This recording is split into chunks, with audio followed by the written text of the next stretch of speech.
বিসমিল্লাহির রহমানির রহিম।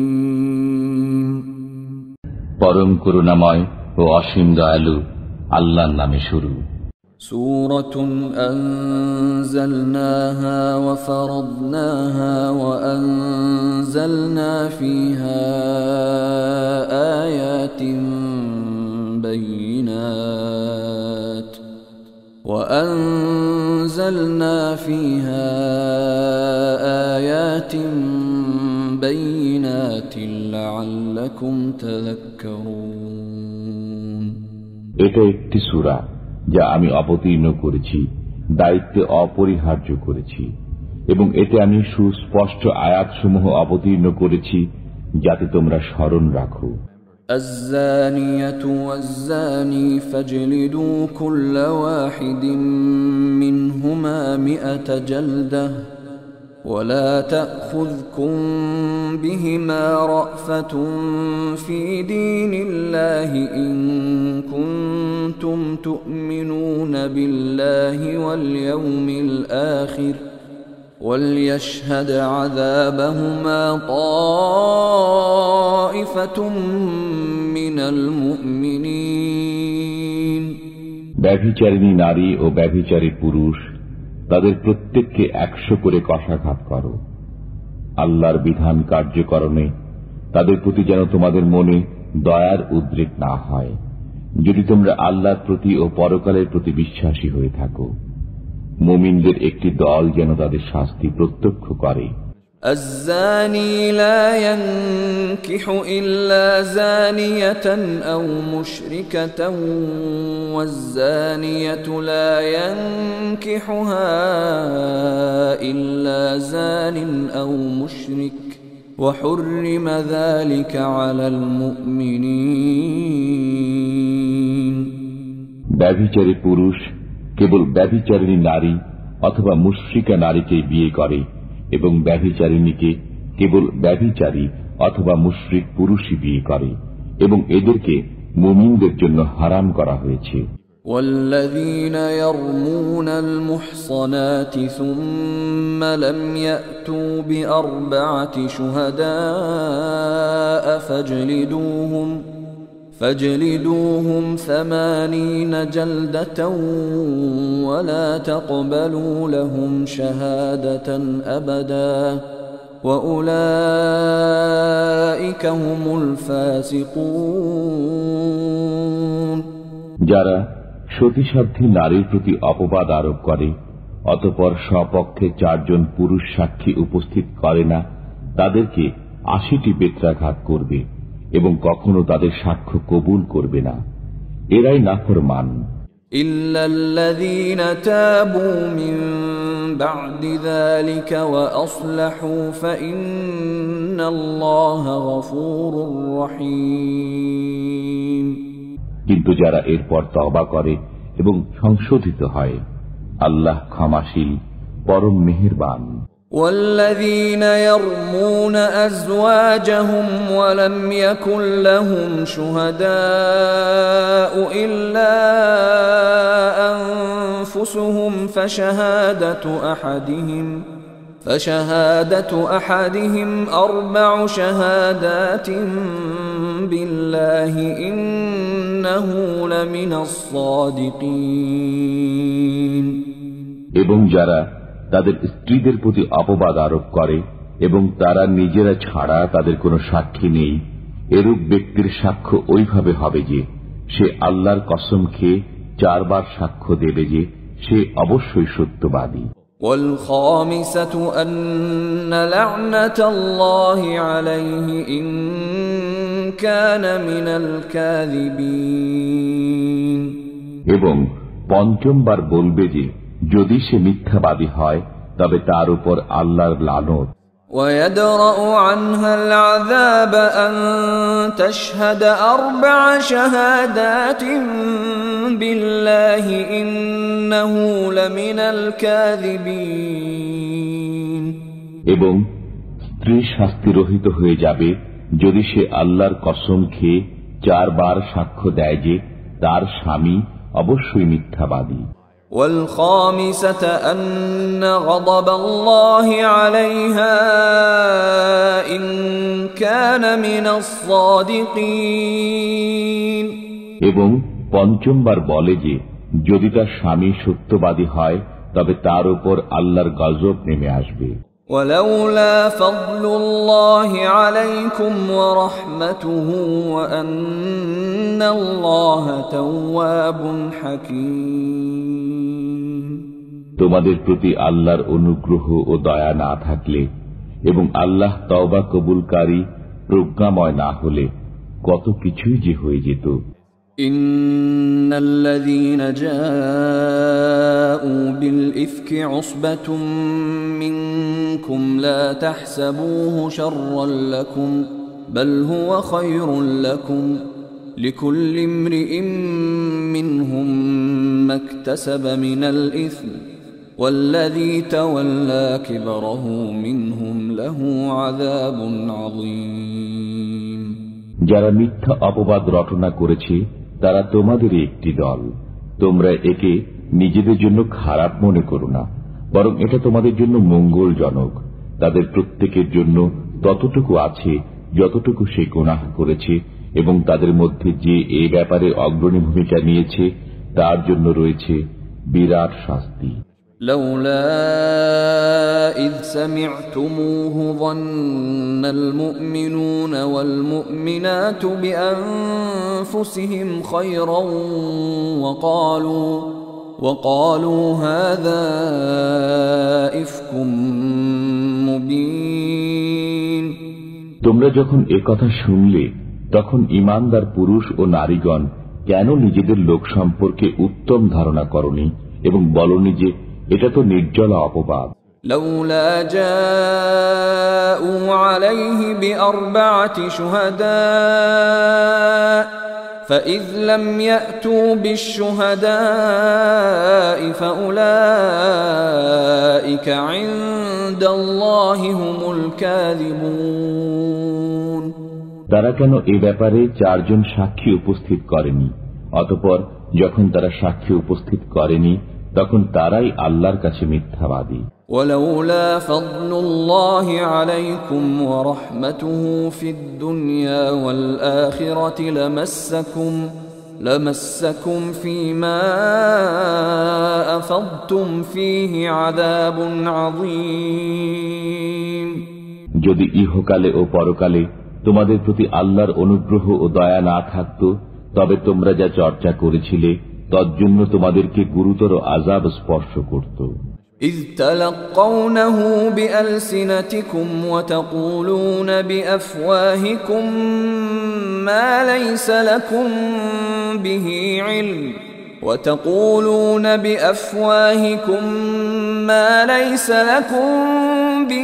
علم وتحسبونه هينا وهو عند الله عظيم যখন তোমরা একে মুখে মুখে ছড়াচ্ছিলে এবং মুখে এমন বিষয় উচ্চারণ করছিলে যার কোনো জ্ঞান তোমাদের ছিল না, তোমরা একে তুচ্ছ মনে করছিলে, অথচ এটা আল্লাহর কাছে গুরুতর ব্যাপার ছিল। ولولا إذ سمعتموه قلتم ما يكون لنا أن نتكلم بهذا سبحانك هذا بهتان عظيم তোমরা যখন এ কথা শুনলে তখন কেন বললে না যে এ বিষয়ে কথা বলা আমাদের উচিত নয়? আল্লাহ তো পবিত্র, মহান, এটা তো এক গুরুতর অপবাদ। يعظكم الله أن تعودوا لمثله أبدا إن كنتم مؤمنين আল্লাহ তোমাদেরকে উপদেশ দিচ্ছেন, তোমরা যদি ঈমানদার হও তবে কখনো পুনরায় এ ধরনের আচরণের পুনরাবৃত্তি করো না। ويبين الله لكم الآيات والله عليم حكيم আল্লাহ তোমাদের জন্য কাজের কথা স্পষ্ট করে বর্ণনা করেন। আল্লাহ সর্বজ্ঞ প্রজ্ঞাময়। إن الذين يحبون أن تشيع الفاحشة في الذين آمنوا لهم عذاب أليم في الدنيا والآخرة والله يعلم وأنتم لا تعلمون। যারা পছন্দ করে যে ঈমানদারদের মধ্যে ব্যভিচার প্রসার লাভ করুক, তাদের জন্য ইহকালে ও পরকালে যন্ত্রণাদায়ক শাস্তি আছে। আল্লাহ জানেন, তোমরা জানো না। ولولا فضل الله عليكم ورحمته وأن الله رؤوف رحيم। যদি তোমাদের প্রতি আল্লাহর অনুগ্রহ ও দয়া না থাকত এবং আল্লাহ দয়ালু মেহেরবান না হতেন, তবে কত কিছুই যে হয়ে যেত। يا أيها الذين آمنوا لا تتبعوا خطوات الشيطان ومن يتبع خطوات الشيطان فإنه يأمر بالفحشاء والمنكر ولولا فضل الله عليكم ورحمته ما زكى منكم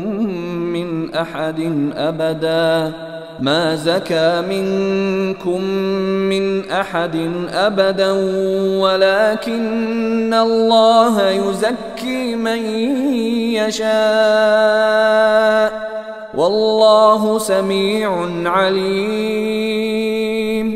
হে ঈমানদারগণ, তোমরা শয়তানের পদাঙ্ক অনুসরণ করো না। যে কেউ শয়তানের পদাঙ্ক অনুসরণ করবে, তখন তো শয়তান নির্লজ্জতা ও মন্দ কাজেরই আদেশ করবে। যদি আল্লাহর অনুগ্রহ ও দয়া তোমাদের প্রতি না থাকত, তবে তোমাদের কেউ কখনো পবিত্র হতে পারতে না। কিন্তু আল্লাহ যাকে ইচ্ছা পবিত্র করেন। আল্লাহ সবকিছু শোনেন, জানেন। ولا يأتل أولو الفضل منكم والسعة أن يؤتوا أولي القربى والمساكين والمهاجرين في سبيل الله وليعفوا وليصفحوا ألا تحبون أن يغفر الله لكم والله غفور رحيم। তোমাদের মধ্যে যারা উচ্চ মর্যাদা ও আর্থিক প্রাচুর্যের অধিকারী, তারা যেন কসম না খায় যে তারা আত্মীয় স্বজনকে, অভাবগ্রস্তকে এবং আল্লাহর পথে হিজরতকারীদেরকে কিছুই দেবে না। তাদের ক্ষমা করা উচিত এবং দোষ ত্রুটি উপেক্ষা করা উচিত। তোমরা কি কামনা করো না যে আল্লাহ তোমাদেরকে ক্ষমা করেন? আল্লাহ ক্ষমাশীল, পরম করুণাময়। إن الذين يرمون المحصنات الغافلات المؤمنات لعنوا في الدنيا والآخرة ولهم عذاب عظيم। যারা সতীসাধ্যী, নিরীহ, ঈমানদার নারীদের প্রতি অপবাদ আরোপ করে, তারা ইহকালে ও পরকালে ধিক্কৃত এবং তাদের জন্য রয়েছে গুরুতর শাস্তি। يوم تشهد عليهم ألسنتهم وأيديهم وأرجلهم بما كانوا يعملون। যেদিন প্রকাশ করে দেবে তাদের জিহ্বা, তাদের হাত ও তাদের পা, যা কিছু তারা করত। يومئذ يوفيهم الله دينهم الحق ويعلمون أن الله هو الحق المبين। সেদিন আল্লাহ তাদের সমুচিত শাস্তি পুরোপুরি দেবেন এবং তারা জানতে পারবে যে আল্লাহ সত্য, স্পষ্ট ব্যক্তকারী। الخبيثات للخبيثين والخبيثون للخبيثات والطيبات للطيبين والطيبون للطيبات أولئك مبرؤون مما يقولون لهم مغفرة ورزق كريم দুশ্চরিত্র নারীকুল দুশ্চরিত্র পুরুষকুলের জন্য এবং দুশ্চরিত্র পুরুষকুল দুশ্চরিত্রা নারীকুলের জন্য, সচ্চরিত্র নারীকুল সচ্চরিত্র পুরুষকুলের জন্য এবং সচ্চরিত্র পুরুষকুল সচ্চরিত্রা নারীকুলের জন্য। তাদের সম্পর্কে লোকে যা বলে তার সাথে তারা সম্পর্কহীন, তাদের জন্য আছে ক্ষমা ও সম্মানজনক জীবিকা। يا أيها الذين آمنوا لا تدخلوا بيوتا غير بيوتكم حتى تستأنسوا وتسلموا على أهلها ذلكم خير لكم لعلكم تذكرون। হে মুমিনগণ, তোমরা নিজেদের গৃহ ব্যতীত অন্য গৃহে প্রবেশ করো না, যে পর্যন্ত আলাপ পরিচয় না করো এবং গৃহবাসীদেরকে সালাম না করো। এটাই তোমাদের জন্য উত্তম, যাতে তোমরা স্মরণ রাখো। فإن لم تجدوا فيها أحدا فلا تدخلوها حتى يؤذن لكم وإن قيل لكم ارجعوا فارجعوا هو أزكى لكم والله بما تعملون عليم। যদি তোমরা গৃহে কাউকে না পাও তবে অনুমতি গ্রহণ না করা পর্যন্ত সেখানে প্রবেশ করো না।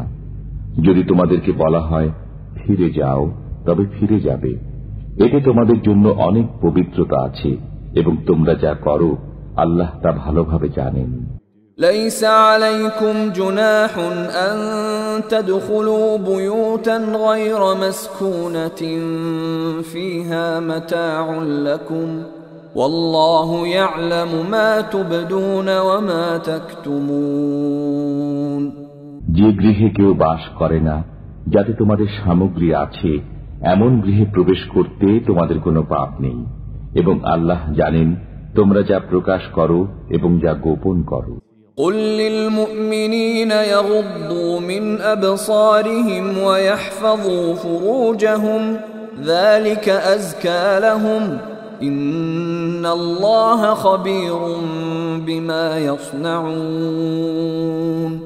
মুমিনদেরকে বলুন তারা যেন তাদের দৃষ্টিকে নত রাখে এবং তাদের যৌনাঙ্গের হেফাজত করে, এতে তাদের জন্য খুব পবিত্রতা আছে। নিশ্চয়ই তারা যা করে আল্লাহ তা অবহিত আছেন। وقل للمؤمنات يغضضن من أبصارهن ويحفظن فروجهن ولا يبدين زينتهن إلا ما ظهر منها وليضربن بخمرهن على جيوبهن ولا يبدين زينتهن إلا لبعولتهن أو آبائهن أو آباء بعولتهن أو أبنائهن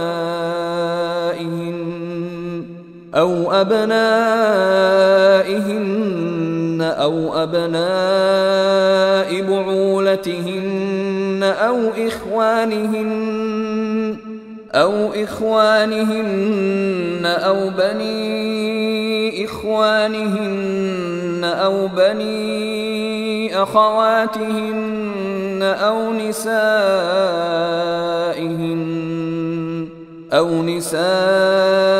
نسائهن أو ما ملكت أيمانهن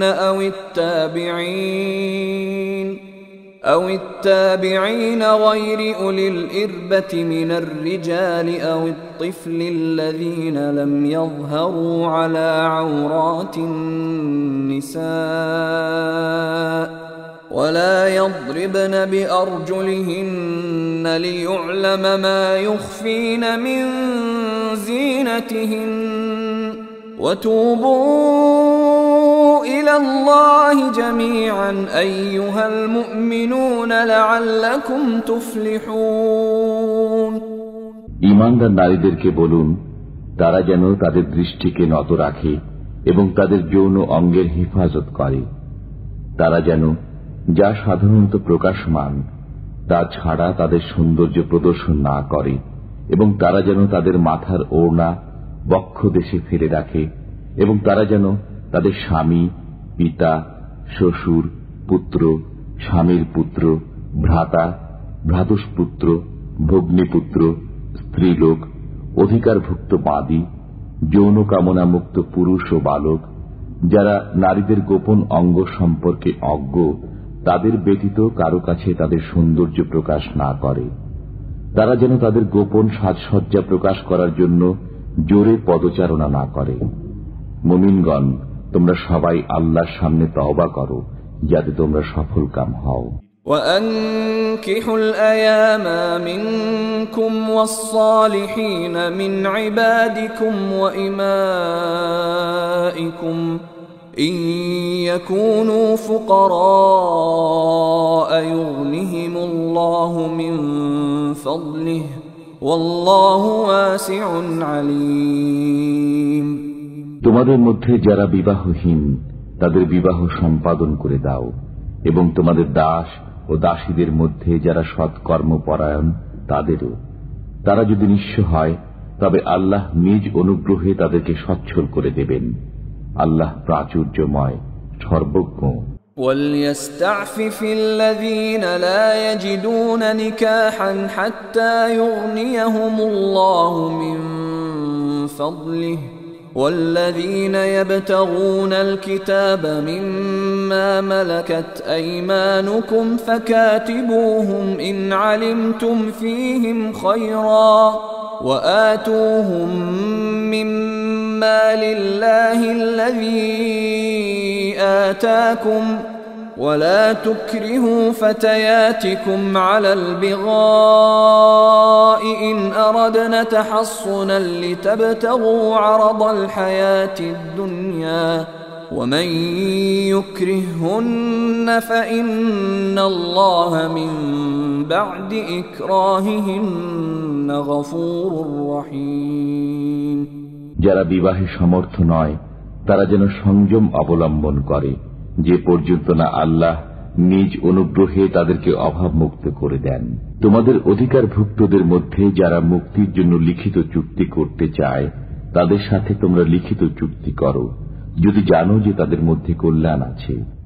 আল্লাহ তোমাদেরকে যে অর্থ করে দিয়েছেন তা থেকে তাদেরকে দান করো। তোমাদের দাসীরা নিজেদের পবিত্রতা রক্ষা করতে চাইলে তোমরা পার্থিব জীবনের সম্পদের লালসায় তাদেরকে ব্যভিচারে বাধ্য করো না। যদি কেউ তাদের উপর জোর জবরদস্তি করে তবে তাদের উপর জোর জবরদস্তির পর আল্লাহ তাদের প্রতি ক্ষমাশীল, পরম দয়ালু।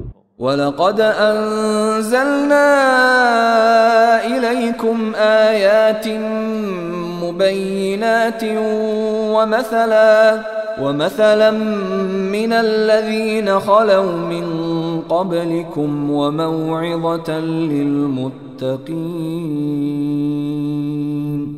আমি তোমাদের প্রতি অবতীর্ণ করেছি সুস্পষ্ট আয়াতসমূহ, তোমাদের পূর্ববর্তীদের কিছু দৃষ্টান্ত, এবং আল্লাহ ভীরুদের জন্য দিয়েছি উপদেশ। আল্লাহু নূরুস সামাওয়াতি ওয়াল আরদ মাসালু নূরিহি কামিশকাতিন ফিহা মিসবাহ المصباح في زجاجة الزجاجة كأنها كوكب دري يوقد من شجرة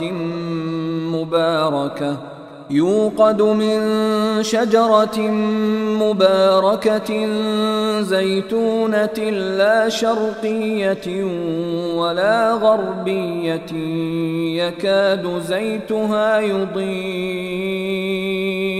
يكاد زيتها يضيء ولو لم تمسسه نار نور على نور يهدي الله لنوره من يشاء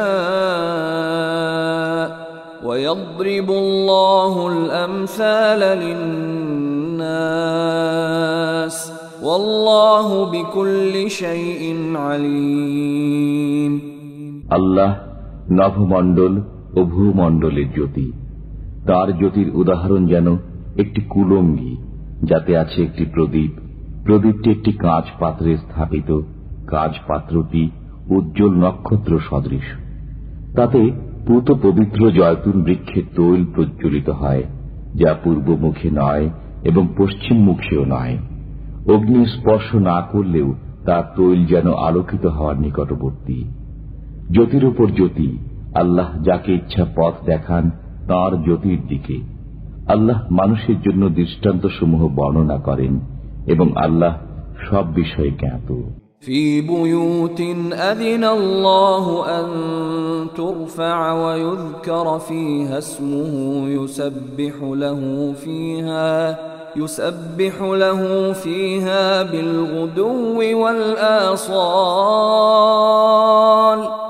আল্লাহ যেসব গৃহকে মর্যাদায় উন্নীত করার এবং সেগুলোতে তার নাম উচ্চারণ করার আদেশ দিয়েছেন, সেখানে সকাল ও সন্ধ্যায় তার পবিত্রতা ও মহিমা ঘোষণা করে।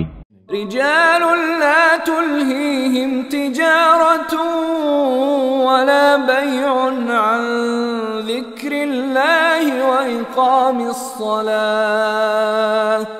وإقام الصلاة وإيتاء الزكاة يخافون يوما تتقلب فيه القلوب والأبصار। এমন লোকেরা যাদেরকে ব্যবসা বাণিজ্য ও ক্রয় বিক্রয় আল্লাহর স্মরণ থেকে, নামাজ কায়েম করা থেকে এবং যাকাত প্রদান করা থেকে বিরত রাখে না, তারা ভয় করে সেই দিনকে যেদিন অন্তর ও দৃষ্টিসমূহ উল্টে যাবে। ليجزيهم الله أحسن ما عملوا ويزيدهم من فضله والله يرزق من يشاء بغير حساب। তারা আল্লাহর পবিত্রতা ঘোষণা করে যাতে আল্লাহ তাদের উৎকৃষ্টতর কাজের প্রতিদান দেন এবং নিজ অনুগ্রহে আরো অধিক দেন। আল্লাহ যাকে ইচ্ছা অপরিমিত রুজি দান করেন। والذين كفروا أعمالهم كسراب بقيعة يحسبه الظمآن ماء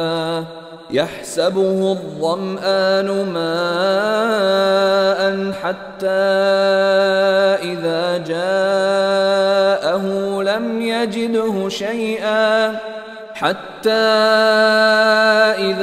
جاءه لم يجده شيئا ووجد الله عنده فوفاه حسابه والله سريع الحساب। যারা কাফির তাদের কর্ম মরুভূমির মরীচিকা সদৃশ, যাকে পিপাসার্ত ব্যক্তি পানি মনে করে। এমনকি সে যখন তার কাছে যায় তখন কিছুই পায় না এবং পায় সেখানে আল্লাহকে। অতঃপর আল্লাহ তার হিসাব চুকিয়ে দেন। আল্লাহ দ্রুত হিসাব গ্রহণকারী। أو كظلمات في بحر لجي يغشاه موج من فوقه سحاب ظلمات بعضها فوق بعض إذا أخرج يده لم يكد يراها ومن لم يجعل الله له نورا فما له من نور। অথবা তাদের কর্ম প্রমত্ত সমুদ্রের বুকে গভীর অন্ধকারের মতো, যাকে উদ্বেলিত করে তরঙ্গের উপর তরঙ্গ, যার উপরে ঘন কালো মেঘ আছে, একের উপর এক অন্ধকার। যখন সে তার হাত বের করে তখন তাকে একেবারেই দেখতে পায় না। আল্লাহ যাকে জ্যোতি দেন না তার কোনো জ্যোতিই নেই। ألم تر أن الله يسبح له من في السماوات والأرض والطير صافات كل قد علم صلاته وتسبيحه والله عليم بما يفعلون। তুমি কি দেখো না যে নভমণ্ডল ও ভূমণ্ডলে যারা আছে তারা এবং উড়ন্ত পক্ষীকুল তাদের পাখা বিস্তার করে আল্লাহর পবিত্রতা ও মহিমা ঘোষণা করে।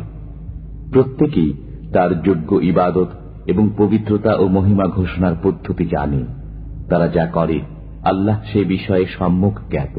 ওয়ালিল্লাহি মুলকুস সামাওয়াতি ওয়াল আরদি ওয়া ইলাল্লাহিল মাসীর। নভমণ্ডল ও ভূমণ্ডলের সার্বভৌমত্ব আল্লাহরই এবং তাঁরই দিকে প্রত্যাবর্তন করতে হবে। ألم تر أن الله يزجي سحابا ثم يؤلف بينه ثم يجعله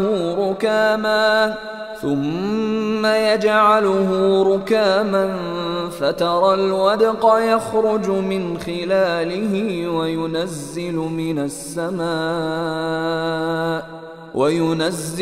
السماء من جبال فيها من برد فيصيب به من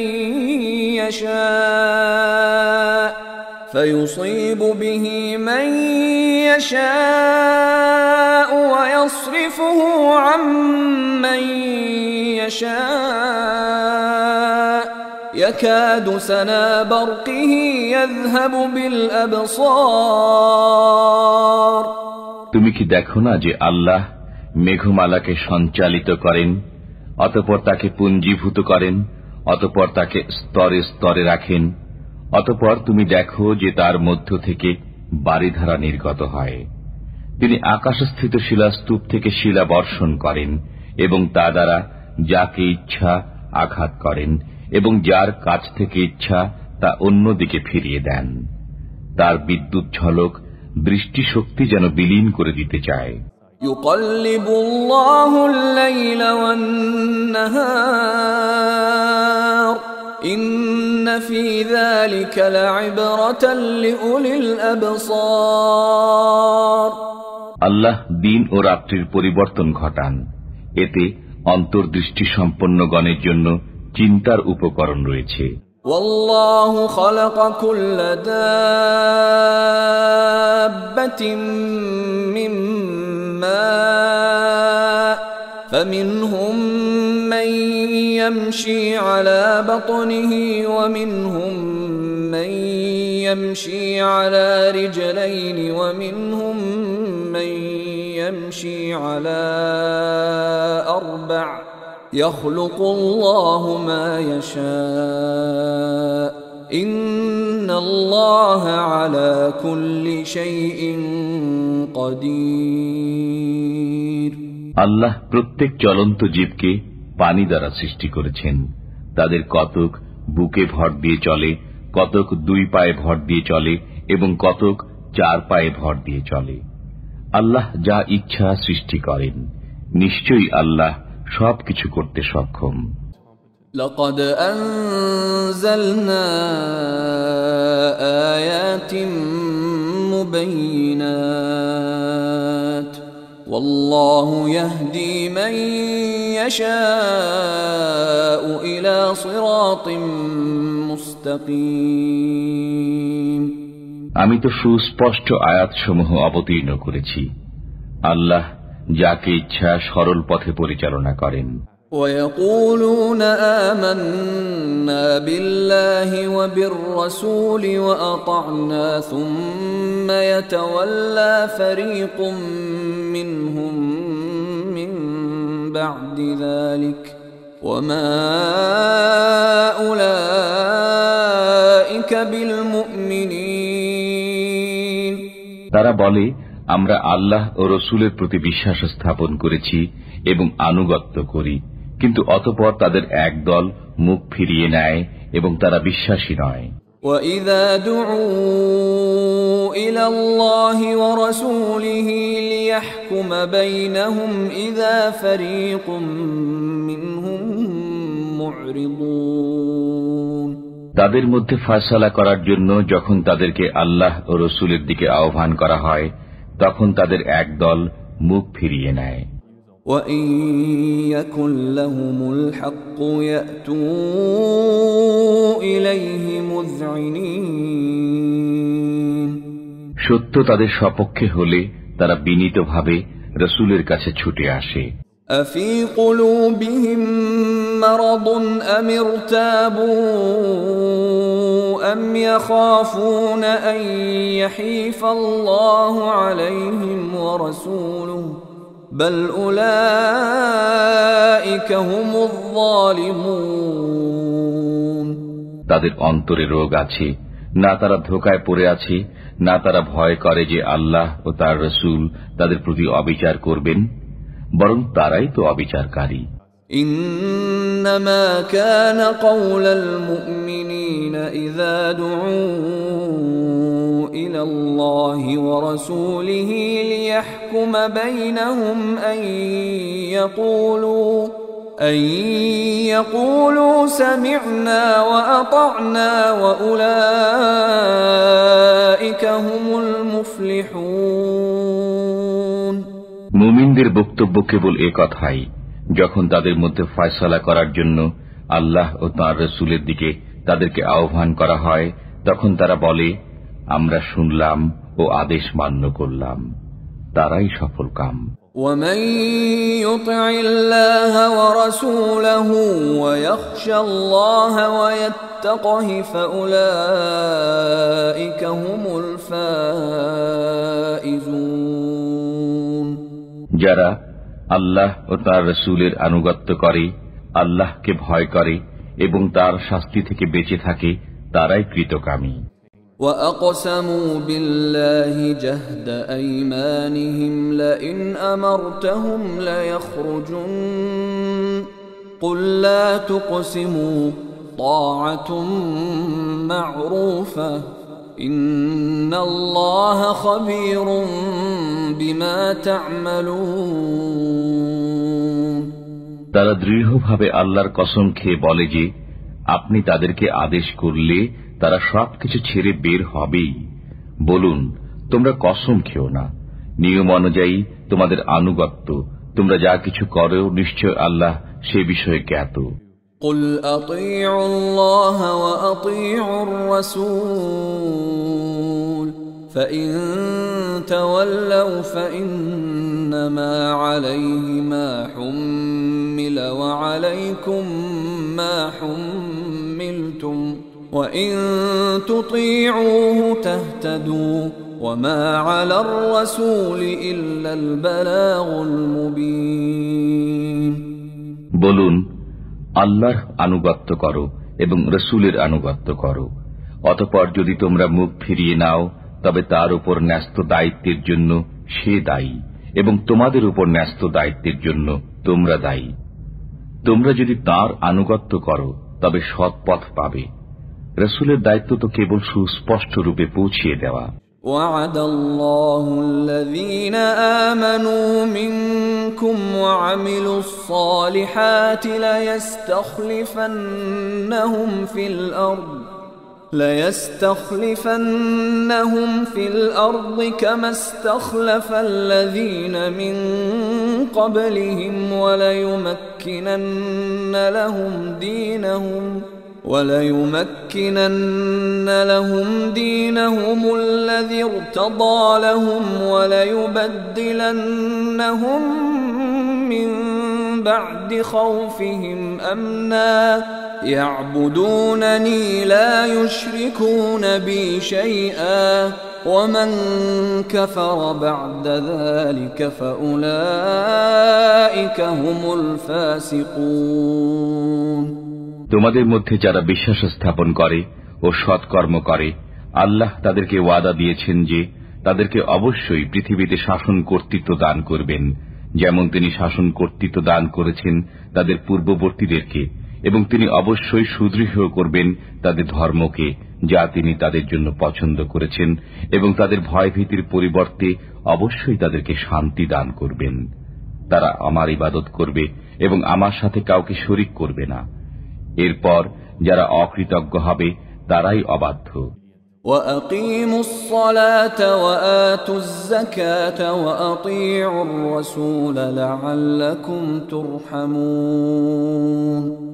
নামাজ কায়েম করো, যাকাত প্রদান করো এবং রাসূলের আনুগত্য করো, যাতে তোমরা অনুগ্রহ প্রাপ্ত হও।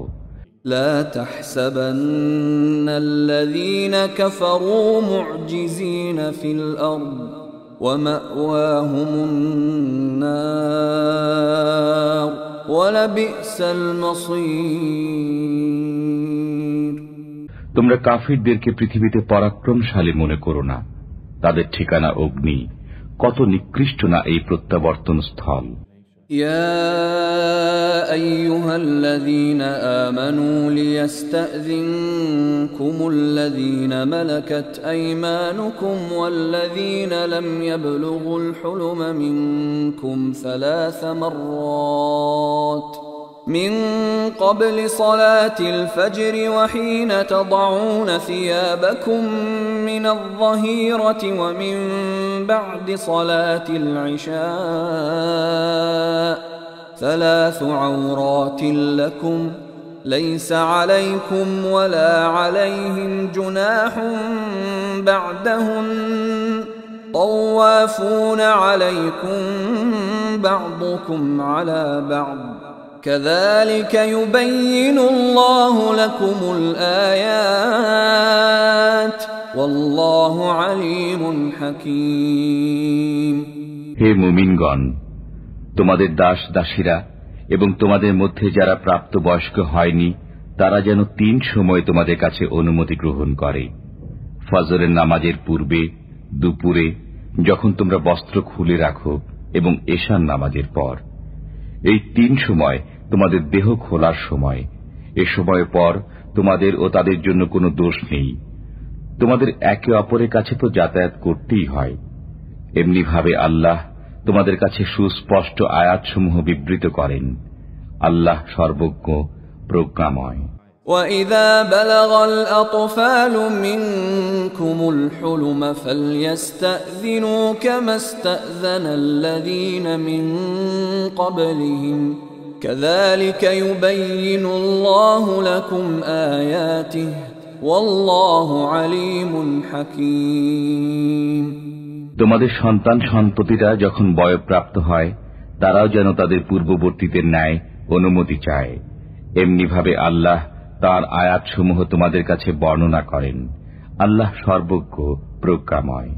والقواعد من النساء اللاتي لا يرجون نكاحا فليس عليهن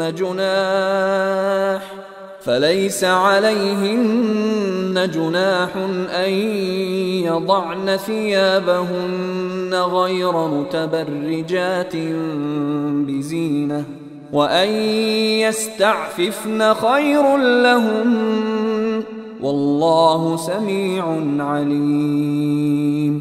বৃদ্ধা নারী যারা বিবাহের আশা রাখে না, যদি তারা তাদের সৌন্দর্য প্রকাশ না করে তাদের বস্ত্র খুলে রাখে, তাদের জন্য দোষ নেই, তবে এ থেকে বিরত থাকাই তাদের জন্য উত্তম।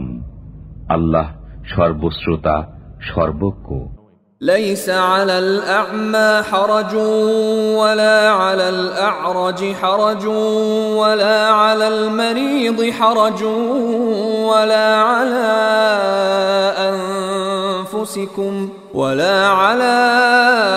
أنفسكم أن تأكلوا من بيوتكم أو بيوت آبائكم أو بيوت أمهاتكم أو بيوت إخوانكم أو بيوت أخواتكم أو بيوت أعمامكم أو بيوت عماتكم أو بيوت أخوالكم أو بيوت خالاتكم أو ما ملكتم مفاتحه أو صديقكم ليس عليكم جناح أن تأكلوا جميعا أو أشتاتا فإذا دخلتم بيوتا فسلموا على أنفسكم تحية من عند الله তাহিয়াতাম মিন ইনদিল্লাহি মুবারাকাতান তাইয়্যিবাহ কাযালিকা ইউবাইয়িনুল্লাহু লাকুমুল আয়াতি লাআল্লাকুম তা'কিলুন। অন্ধের জন্য দোষ নেই, খঞ্জের জন্য দোষ নেই, রোগীর জন্য দোষ নেই এবং তোমাদের নিজেদের জন্য দোষ নেই যে তোমরা আহার করবে তোমাদের গৃহে অথবা তোমাদের পিতাদের গৃহে অথবা তোমাদের মাতাদের গৃহে অথবা তোমাদের ভ্রাতাদের গৃহে অথবা তোমাদের ভগিনীদের গৃহে অথবা তোমাদের পিতৃব্যদের গৃহে অথবা তোমাদের ফুপুদের গৃহে অথবা তোমাদের মামাদের গৃহে অথবা তোমাদের খালাদের গৃহে অথবা সেই গৃহে যার চাবি আছে তোমাদের হাতে অথবা তোমাদের বন্ধুদের গৃহে। তোমরা একত্রে আহার করো অথবা পৃথকভাবে আহার করো, তাতে তোমাদের কোনো দোষ নেই। অতঃপর যখন তোমরা গৃহে প্রবেশ করো তখন তোমাদের স্বজনদের প্রতি সালাম বলবে।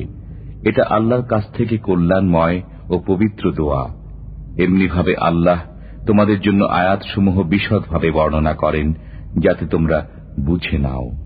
إنما المؤمنون الذين آمنوا بالله ورسوله وإذا كانوا معه على أمر جامع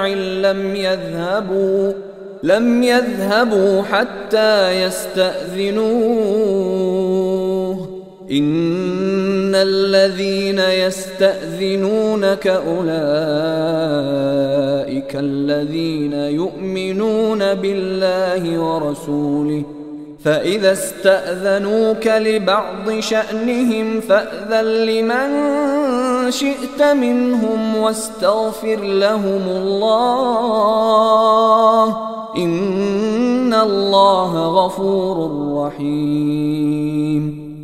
মুমিন তো তারাই যারা আল্লাহ ও রসুলের প্রতি বিশ্বাস স্থাপন করে এবং রসুলের সাথে কোনো সমষ্টিগত কাজে শরিক হলে তাঁর কাছ থেকে অনুমতি গ্রহণ ব্যতীত চলে যায় না। যারা আপনার কাছে অনুমতি প্রার্থনা করে তারাই আল্লাহ ও তাঁর রসুলের প্রতি বিশ্বাস স্থাপন করে। অতএব তারা আপনার কাছে তাদের কোনো কাজের জন্য অনুমতি চাইলে আপনি তাদের মধ্যে যাকে ইচ্ছা অনুমতি দিন এবং তাদের জন্য আল্লাহর কাছে ক্ষমা প্রার্থনা করুন। আল্লাহ ক্ষমাশীল, মেহেরবান। لا تجعلوا دعاء الرسول بينكم كدعاء بعضكم بعضا قد يعلم الله الذين يتسللون منكم لواذا فليحذر الذين يخالفون عن أمره أن تصيبهم فتنة أو يصيبهم عذاب أليم। রসুলের আহ্বানকে তোমরা তোমাদের একে অপরকে আহ্বানের মতো গণ্য করো না। আল্লাহ তাদেরকে জানেন যারা তোমাদের মধ্যে চুপিসারে সরে পড়ে। অতএব যারা তাঁর আদেশের বিরুদ্ধাচারণ করবে তারা এই বিষয়ে সতর্ক হোক যে বিপর্যয় তাদেরকে স্পর্শ করবে অথবা যন্ত্রণাদায়ক শাস্তি তাদেরকে গ্রাস করবে। ألا إن لله ما في السماوات والأرض قد يعلم ما أنتم عليه ويوم يرجعون إليه فينبئهم بما عملوا والله بكل شيء عليم। মনে রেখো, নভমণ্ডল ও ভূমণ্ডলে যা আছে তা আল্লাহরই। তোমরা যে অবস্থায় আছো তা তিনি জানেন। যেদিন তারা তাঁর কাছে প্রত্যাবর্তিত হবে সেদিন তিনি বলে দেবেন তারা যা করেছে। আল্লাহ প্রত্যেক বিষয় জানেন।